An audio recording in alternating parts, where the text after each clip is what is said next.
GS universe channel में आप लोगों का स्वागत है। आज हम पुनः आप लोगों के सामने भारतीय नागरिकता को लेकर के उपस्थित हुए हैं कि भारत की नागरिकता क्या है। भारत की नागरिकता का विवरण संविधान के अनुच्छेद 5 से 11 भाग 2 में किया गया है। भाग 2 अनुच्छेद 5 से 11। भारत में एकल नागरिकता का प्रावधान है।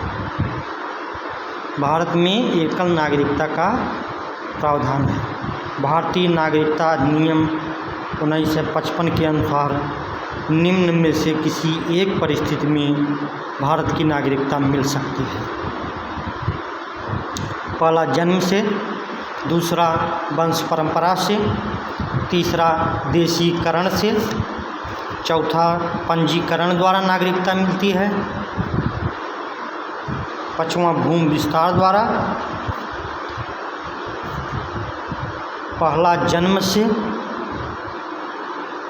दूसरा वंश परंपरा से,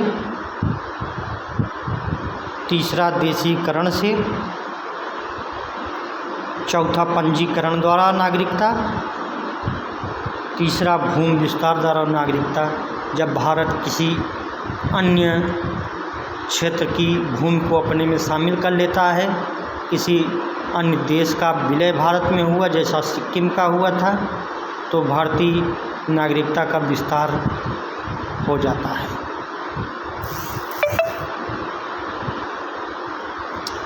भारतीय नागरिकता का अंत भी होता है या त्याग द्वारा, खुद नागरिक द्वारा जो है नागरिकता का परित्याग करने पर नागरिकता जो है वो मिल जाती है, और दूसरा सरकार द्वारा छीनने पर, नागरिकता अगर सरकार द्वारा छीन ली जाती है तो नागरिकता ख़त्म हो जाती है।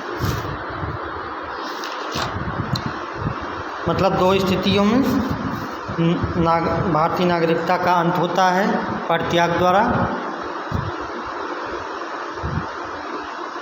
नागरिक द्वारा नागरिकता का परित्याग करने पर, और सरकार द्वारा उसको छीनने पर। इसके बाद हम चर्चा करेंगे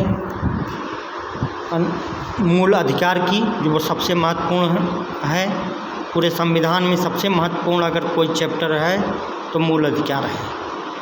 बिना मूल अधिकार के किसी संविधान की कल्पना ही नहीं की जा सकती है।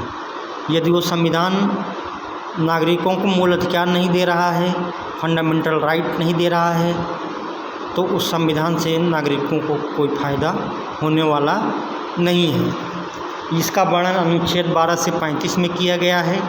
भाग 3 में इसका वर्णन है। यह पहला समता का अधिकार है। पहला समता का अधिकार है, प्रत्येक व्यक्ति समान परिस्थितियों में समान है। दूसरा स्वतंत्रता का अधिकार है, नागरिकों को स्वतंत्रता मिली है कुछ शर्तों के साथ। तीसरा शोषण के विरुद्ध अधिकार है, कोई व्यक्ति कोई किसी का शोषण न करे। यह संविधान का उद्देश्य है, यह संविधान की नागरिकता है, यह संविधान का मूल अधिकार है। शोषण के विरुद्ध अधिकार तीसरा। चौथा धार्मिक